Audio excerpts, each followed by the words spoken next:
11. Le philosophe fait entrer la vache dans l'étable.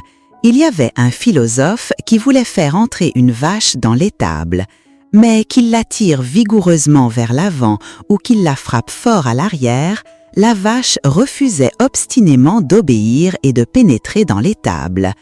Un paysan qui passait par là sourit, arracha une poignée d'herbe sur le sol, puis la posa devant la bouche de la vache. À la surprise générale, la vache suivit docilement le paysan dans l'étable. Après de nombreuses réflexions, le philosophe a tiré de cette histoire les leçons philosophiques suivantes. Chacun possède ses propres aptitudes. Comme un philosophe ne peut rivaliser avec un paysan lorsqu'il s'agit de traiter avec le bétail. Si l'on veut que quelqu'un fasse quelque chose, la contrainte est inutile. Même en y mettant toute son énergie, cela ne fonctionne pas. En réalité, tout ce que nous devons faire, c'est lui offrir un peu de douceur et d'espoir. Dans la vie, on ne peut pas toujours obtenir ce que l'on souhaite. Il faut se mettre à la place des autres et réfléchir un instant. Ainsi, tout deviendra plus fluide. 12. L'aigle a appris à voler. Un sculpteur avait un jour taillé dans la pierre un aigle. Cet aigle semblait tellement vivant qu'on aurait dit qu'il s'envolait réellement dans le ciel.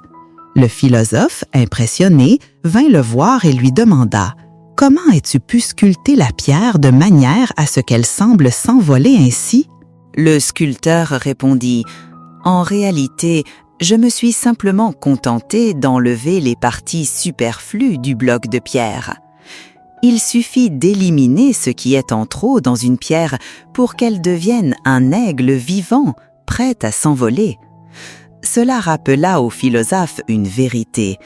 Même un être humain stupide comme un bloc de pierre peut s'élever, à condition de se débarrasser de ce qui est superflu.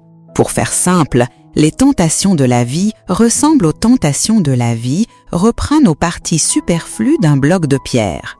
Face à la tentation, si l'on veut ceci puis cela, si l'on ne veut renoncer ni à l'un ni à l'autre, alors au final, on ne renoncera à rien du tout. La vie deviendra un bloc de pierre pesant et nous ne pourrons jamais devenir un aigle aux ailes déployées, prêt à s'envoler. Par conséquent, si l'on veut s'élever dans la vie, il suffit simplement de se débarrasser des éléments superflus en soi. 13. Le berger et la corde invisible. Un berger avançait d'un pas régulier, allant de la gauche vers la droite. Derrière lui, un mouton le suivait docilement. Bien qu'il ne soit attaché par aucune corde, il marchait dans les pas du berger comme son ombre, allant lui aussi de la gauche vers la droite sans jamais s'en écarter. Le philosophe, intrigué par la scène, demanda au berger « Tu ne tiens pas la brebis avec une corde, alors pourquoi te suit-elle aussi fidèlement sans jamais s'éloigner ?» Le berger répondit « Ce qui attache le troupeau, ce n'est pas une corde, mais l'attention et l'amour que tu lui portes. » La réponse du berger fit réfléchir le philosophe. Pour entretenir les liens entre les êtres humains, il ne suffit pas de les surveiller ou de les contraindre avec des cordes visibles, il faut les nourrir avec l'attention et les soins que donne l'amour. 14. La calebasse du paysan. Autrefois, un paysan avait cultivé une très grosse calebasse, mais au lieu de se réjouir, il se retrouva embarrassé, ne sachant quoi en faire. L'utiliser pour y mettre du vin, il craignait qu'elle ne se casse.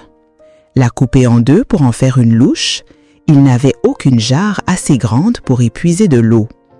Le philosophe, témoin de la scène, déclara « Les gens ne savent que la calebasse sert à contenir de l'eau, mais ils ignorent qu'en dehors de cela, elle peut aussi servir de barque sur l'eau. » N'est-ce pas une très bonne chose ?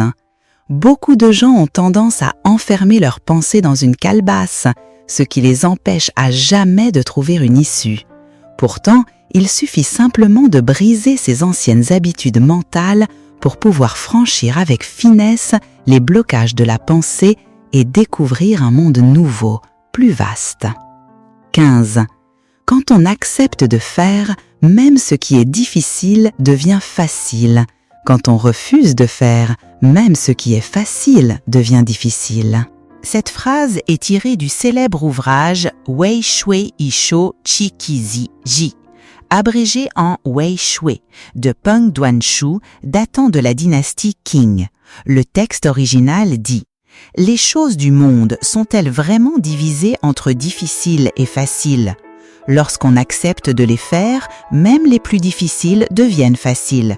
Mais si l'on refuse de les faire, même les plus faciles deviennent difficiles. » L'auteur Peng Duanshu a illustré son propos par une histoire. Dans une région reculée du pays de Shu, vivaient deux moines, l'un pauvre, l'autre riche. Le moine pauvre dit au moine riche « Je veux aller jusqu'à la mer du Sud, qu'en penses-tu » Le moine riche répondit « Sur quoi comptes-tu pour y aller ?» Le moine pauvre répondit « Il me suffit d'une gourde et d'un bol. » Le moine riche répliqua « Voilà des années que je veux louer un bateau pour descendre là-bas avec le courant sans jamais y parvenir. Et toi, sur quoi comptes-tu pour y aller ?» L'année suivante, le moine pauvre revint de la mer du Sud et raconta au moine riche ce qu'il y avait vu. Le visage du moine riche exprima de la gêne. On ne sait combien de milliers de lieues séparent le pays de Shu occidental de la mer du Sud. Pourtant, le moine pauvre y était allé, alors que le moine riche, lui, ne l'avait pas fait. Un homme déterminé à rechercher la voie ne serait-il donc pas à la hauteur de ce moine pauvre, venu des contrées lointaines du pays de Shu ? 16. La force née de la solitude. Selon Zhuangzi, venir seul, repartir seul est le plus haut état de la vie humaine. Ceux qui atteignent cet état sont semblables à des maîtres inégalés, retirés du monde pour s'entraîner, puis devenus invincibles. Être seul, c'est concentrer toute son énergie pour dompter ses défauts.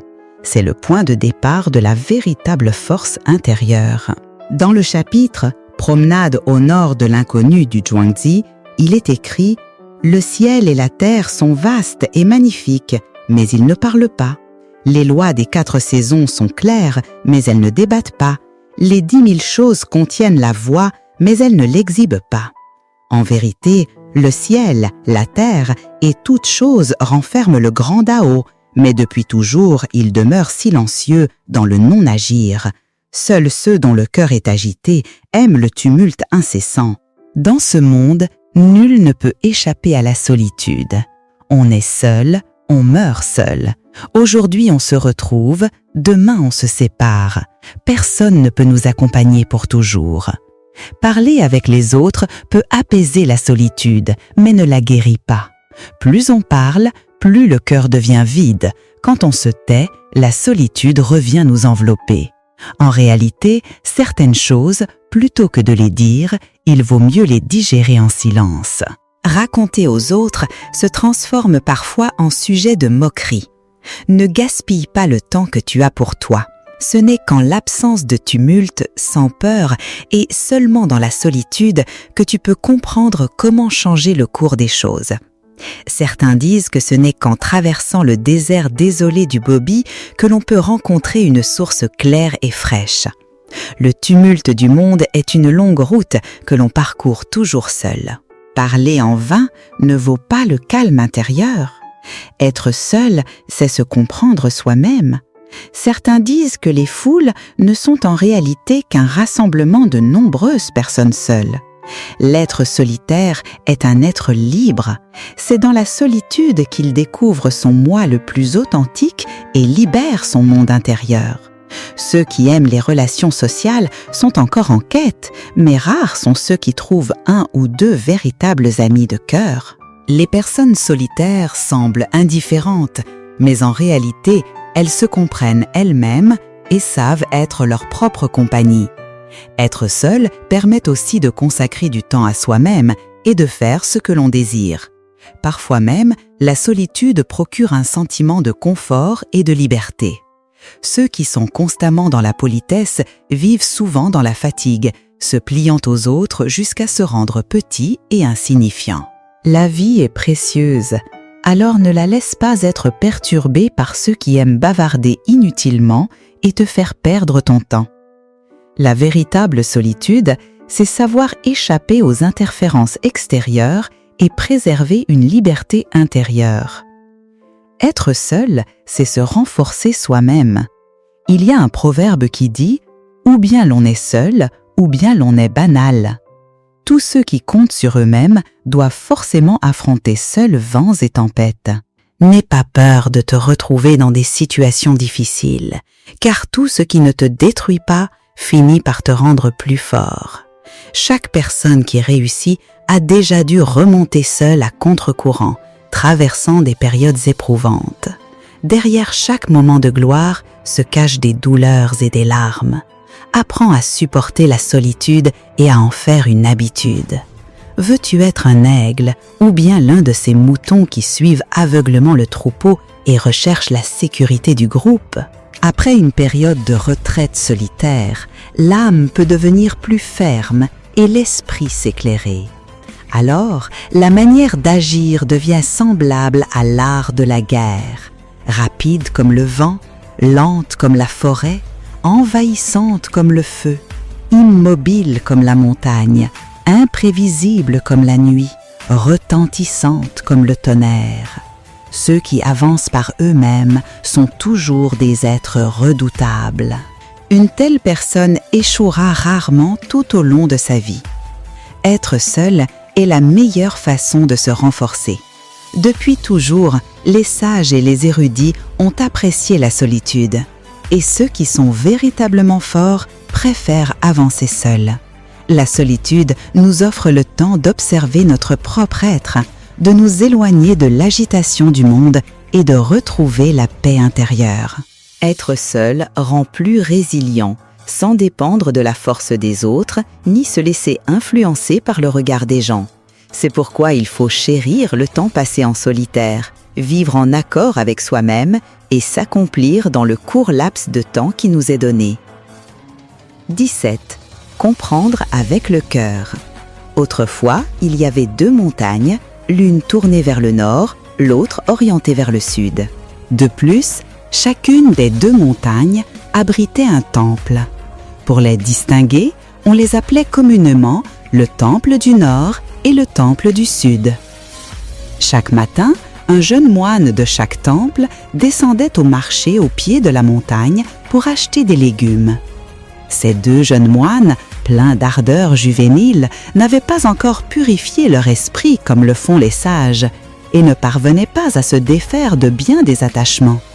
Ils ne se supportaient pas l'un l'autre et chaque fois qu'ils se croisaient au marché, ils se défiaient en secret ou même ouvertement à travers des énigmes ou des jeux d'esprit.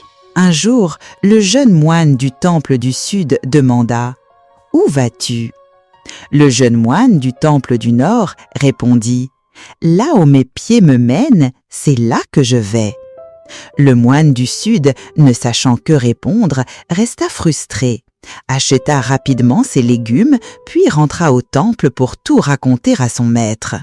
Ce jeune novice était encore immature, mais l'abbé du temple du sud se montra tout aussi confus, incapable de se défaire de son esprit de rivalité. Après avoir entendu son disciple lui raconter, plein d'amertume, qu'il n'avait pas su répondre au jeune moine du temple du Nord, au lieu de lui conseiller de cultiver son esprit et d'éviter les querelles futiles, le maître lui suggéra plutôt « La prochaine fois que tu le rencontres, pose-lui encore la même question.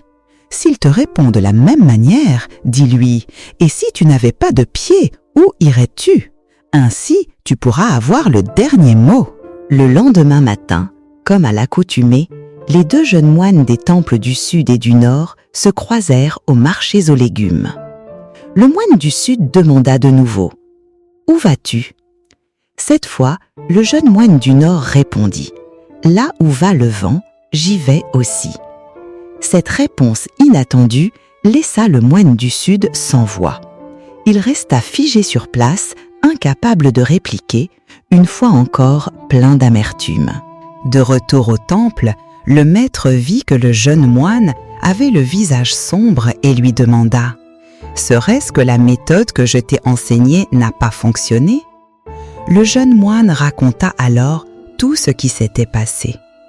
En entendant cela, le maître éclata de rire, lui ébouriffa les cheveux et dit « Alors tu peux lui répondre « Et s'il n'y a pas de vent, où iras-tu » Le lendemain matin, gonflé d'assurance et convaincu de réduire son adversaire au silence avec cette réplique, le jeune moine du temple du Sud courut vers le jeune moine du temple du Nord et lui demanda « Où vas-tu » Cette fois-ci, la réponse qu'il reçut de son interlocuteur fut très concrète.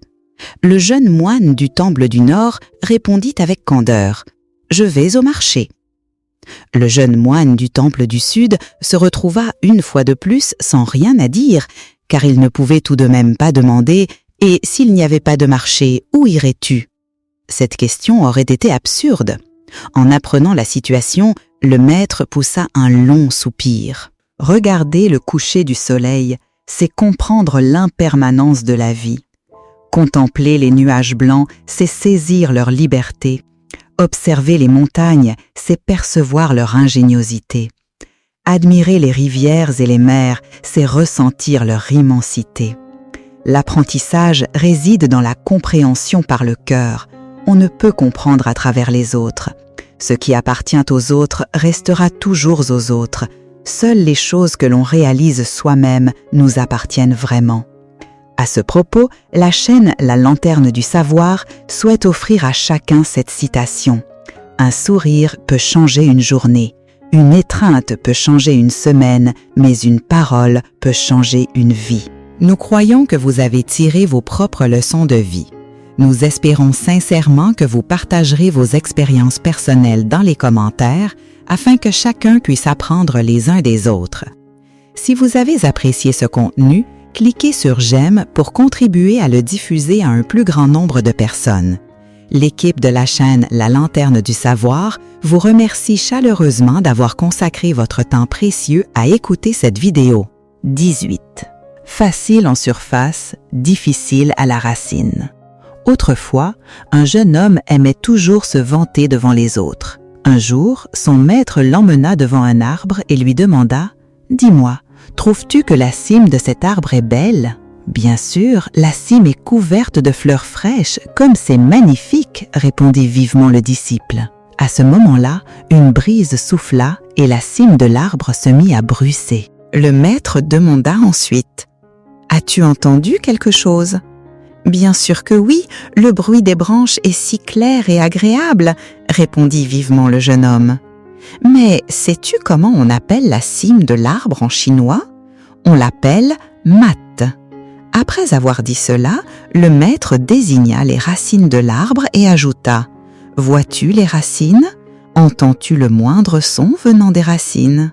Le jeune homme fronça les sourcils et répondit « Maître, les racines sont enfouies dans la terre, comment pourrait-on les voir? De plus, elles sont silencieuses, comment pourrait-on entendre leur bruit? Mais sais-tu comment on appelle les racines en chinois? On les appelle bonnes, expliqua le maître, ce qui signifie bien que la cime de l'arbre soit couverte de fleurs et attire l'attention des gens par son bruissement, elle reste fragile. Il suffit d'un coup de vent un peu fort pour qu'elle se brise et ne vaille plus rien.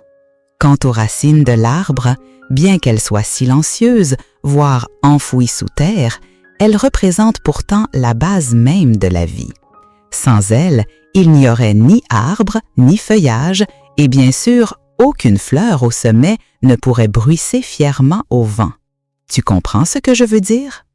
Le jeune homme baissa la tête et acquiesça doucement, saisissant toute la portée de l'enseignement de son maître.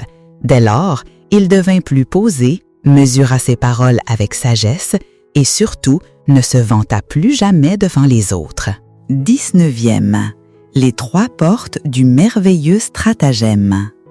Dans cette vie, face aux innombrables contrariétés, aux différences et aux défauts des autres, voire même aux siens propres, il nous arrive parfois de ressentir agacement et profond malaise. Comment alors conserver un esprit serein et faire preuve de tolérance envers tout cela? Les 3 portes du Bouddha nous offriront une réponse. Autrefois, un prince demanda à son maître, le Bouddha Shakyamuni, quel sera le chemin de ma vie dans l'avenir. Le Bouddha répondit, « Sur le chemin de la vie, tu rencontreras 3 portes. Sur chacune d'elles est inscrite une phrase. Lorsque tu y seras, tu n'auras qu'à lire et tu comprendras. Une fois que tu auras franchi la 3e porte, je t'attendrai de l'autre côté. » Ainsi, le prince se mit en route. Peu de temps après, il arriva devant la 1re porte. Il y était écrit « Changer le monde ». Le prince pensa « Je dois suivre mon idéal pour changer ce monde. Tout ce qui me déplaît devra être transformé. » Et il agit ainsi. Quelques années plus tard, le prince arriva devant la 2e porte. Il y était écrit « Changer les autres ». Le prince se dit « Je dois transmettre de belles idées pour éduquer les gens afin que leur caractère devienne de plus en plus vertueux. » Il fit donc exactement cela. Quelques années plus tard, il arriva devant la 3e porte. Il y était inscrit « Se changer soi-même ». Le prince pensa « Il faut que je perfectionne ma propre personnalité » et il s'y appliqua aussitôt. Plus tard, le prince rencontra le Bouddha Shakyamuni. Il lui dit « J'ai franchi les 3 portes sur le chemin de ma vie et j'ai lu les messages inscrits sur chacune d'elles. J'ai compris que changer le monde n'est rien comparé au fait de changer les gens dans ce monde et que changer les autres n'est rien comparé au fait de se changer soi-même. » Le Bouddha sourit et dit « Il est peut-être temps pour toi de retourner en arrière. Retourne voir ces 3 portes et observe-les avec plus d'attention. » Le prince suivit les paroles du Bouddha et fit demi-tour. De loin, il aperçut la 3e porte, mais elle était différente de celle qu'il avait vue en venant. Il vit alors que ce qui était écrit sur la porte était « Accepte-toi toi-même ». Ce n'est qu'à ce moment-là que le prince comprit pourquoi, lorsqu'il s'efforçait de se changer, il ressentait toujours un malaise intérieur et se reprochait tant de choses. C'était parce qu'il refusait d'admettre et d'accueillir ses propres défauts, se concentrant uniquement sur ce qu'il n'arrivait pas à accomplir, oubliant ainsi ses qualités. Alors, il commença à apprendre à s'aimer lui-même, à s'accepter tel qu'il était. Le prince poursuivit son chemin de retour. Il vit alors que sur la 2e porte était écrit « Accepte les autres ».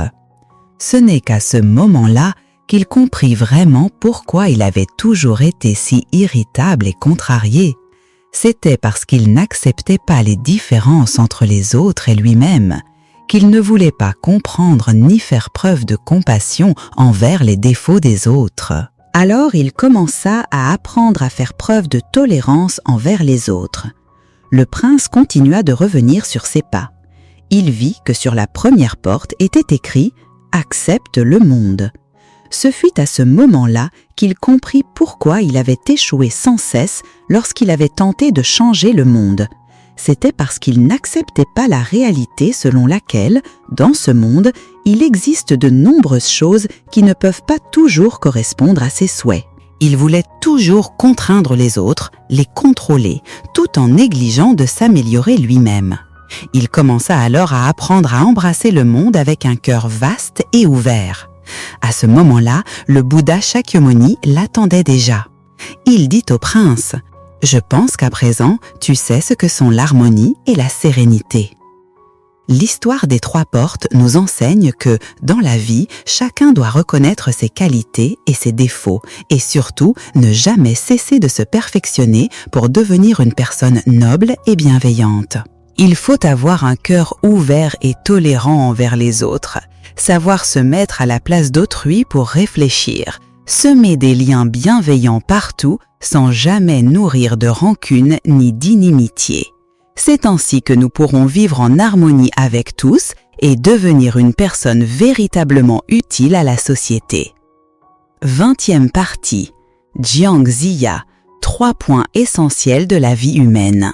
On dit « Être homme sans connaître Jiang Taigong, c'est lire en vain tous les livres d'histoire ». En réalité, Jiang Ziya est un personnage historique bien réel. Même s'il ne possédait pas de pouvoir surnaturel comme dans le Feng Shen Bang, il incarne parfaitement le modèle de l'homme talentueux qui ne réussit que tard dans la vie. S'il fallait nommer un homme d'ambition qui ne réalisa ses exploits qu'à un âge avancé, Jiang Ziya serait le second, car nul n'oserait prétendre être le premier. Durant les premières années de sa vie, il a traversé de nombreuses épreuves, et jusqu'à plus de 70 ans, il n'était encore qu'un vieil homme au bord de la rivière Wei, menant une existence discrète et ignorée de tous. Pourtant, alors que Jiang Taigong pêchait, quelqu'un accepta de mordre à l'hameçon. Jiang Ziya avait alors plus de 80 ans lorsqu'il rencontra le roi Wen de Zhou, avide de recruter des hommes de valeur. Il trouva enfin un terrain où mettre à profit ses talents. Dès lors, il soutint le roi Wen, puis le roi Wu de Zhou, réalisant tour à tour de grandes œuvres et laissant son nom dans l'histoire à jamais. Cette expérience de vie de Jiang Ziya a laissé aux générations futures une leçon précieuse. La réussite ne dépend pas du moment où elle arrive, mais repose sur 3 éléments essentiels. Le premier est la capacité à supporter la solitude. Le poète immortel Li Bai a écrit ce vers célèbre. « Depuis toujours, les sages et les saints vivent dans la solitude ». Cette phrase décrit parfaitement Jiang Ziya. Après le déclin de la dynastie Shang, il se retira au bord de la rivière Wei, menant une vie recluse jusqu'à ce qu'à l'âge de 80 ans, il soit invité à descendre de la montagne par le roi Wen de Zhou. Pendant cette période de retraite, il vécut seul pendant au moins 2 années et 3 mois. À cette époque-là, aux yeux du monde, Jiang Ziya n'était qu'un vieillard obscur et insignifiant, dont l'apparence ne semblait pas particulièrement intelligente, car qui donc irait pêcher avec un hameçon droit? Mais personne n'aurait pu imaginer que ce vieil homme, apparemment inutile, était en réalité une personne d'une grande patience. Il a manifesté cette qualité à travers l'art de la pêche. Non seulement cela, il maîtrisait aussi bien les lettres que les armes, et rien ne lui échappait. Durant les années de solitude, bien qu'isolé, Jiang Ziya ne demeura pas oisif. Il ne cessa d'accumuler de l'énergie afin qu'au moment de redescendre de la montagne, il puisse avancer en profitant des vents favorables. Aujourd'hui encore, on constate, à travers diverses analyses, que les personnes qui réussissent sont souvent celles qui savent mieux supporter la solitude que celles qui échouent. Ceux qui sont capables de supporter la solitude portent souvent en eux de grandes ambitions. Ils nourrissent des aspirations nobles et élevées, possèdent une pensée claire et, pour atteindre leurs objectifs, ne cessent d'apprendre et d'enrichir leurs connaissances. Ainsi, lorsque l'occasion se présente, ils peuvent révéler tout leur potentiel, saisir l'opportunité sans hésiter, monter sur scène et commencer à briller. Jiang Ziya disait autrefois que ce n'est qu'en supportant la solitude que l'on acquiert la capacité de créer la prospérité pour accueillir l'abondance. Deuxièmement, il faut savoir être un peu fou et un peu naïf. Sans naïveté ni folie, personne ne connaîtra ta renommée. Sans folie ni naïveté, il te sera impossible d'accomplir de grandes choses. Cette phrase provient de l'esprit indomptable de Jiang Ziya et signifie que, dans la vie, il vaut mieux parfois être un peu fou, un peu insouciant. Ce que l'on appelle naïveté signifie simplement qu'il faut savoir rester déterminé et fidèle à ses convictions, se battre pour ce que l'on aime, ce que l'on fait et les objectifs que l'on s'est fixés. Il faut faire preuve d'assiduité, de persévérance, de concentration, sans jamais oublier ses aspirations. Ainsi, votre talent finira par se faire entendre. Et pourquoi faut-il être un peu fou? Parce qu'il est essentiel de garder foi en ses rêves, de poursuivre son propre talent, car la confiance en soi est le premier secret de la réussite. Il existe une belle citation. Chaque individu qui poursuit ses rêves possède une part de naïveté et de folie, et chaque personne qui réussit porte en elle une touche de folie singulière. En réalité, ceux qui semblent naïfs et fous ont souvent une foi bien à eux. Cette foi leur permet de ne pas prêter attention au regard des autres. À l'image de Jiang Ziya, alors que tout le monde pêchait avec un hameçon courbé, le grand Taigong, lui, pêchait avec un hameçon droit. N'était-il pas profondément naïf? Les autres se moquaient, le raillaient, le tournaient en dérision, et lui, il se contentait de sourire sans dire un mot. Car ce qu'il pêchait, ce n'était pas du poisson, et il croyait fermement que la personne qui l'attendait finirait par mordre à l'hameçon. N'était-il pas fou, lui aussi? C'est cela même. Les gens me trouvent fou, moi, je les trouve aveugles. C'est pourquoi, pour bien vivre, il faut 3 parts de naïveté et 7 parts de folie. Les personnes de ce genre sont souvent proches de la réussite. Troisièmement, il faut être prudent dans ses paroles. Bien des fois, il faut savoir fermer la bouche et aussi peser ses mots avec soin. Telle est une célèbre maxime de Jiang Ziya dans le Taigong Jingyi lorsqu'il conseillait le roi Wu de Zhou. Cette phrase a été transmise jusqu'à aujourd'hui. Elle signifie qu'il faut faire preuve de prudence dans ses propos. À travers les âges, les personnes accomplies ont toujours accordé une grande importance à l'art de la parole. Et même Confucius affirmait qu'il fallait être prudent dans ses propos et avisé dans ses actes. Ce que l'on appelle le malheur naît de la bouche, c'est-à-dire qu'un discours imprudent peut non seulement blesser autrui, mais aussi attirer des ennuis sur soi-même. C'est pourquoi les personnes cultivées ne prononcent jamais de paroles désordonnées ou dénuées de fondement. Ils réfléchiront avec soin, feront preuve d'attention, sauront se contenir et éviteront de parler sans cesse. Ils ne se laisseront pas aller à l'arrogance ni à l'autosatisfaction. Les personnes intelligentes s'expriment avec leur esprit plutôt qu'avec leur bouche. Avant chaque conversation, il faut bien penser à ce qu'il convient de dire, à ce qu'il vaut mieux taire, au moment opportun pour parler et à la manière de le faire. Tu sais, chaque mot, chaque phrase que tu prononces peut aussi bien te faire grandir que te détruire.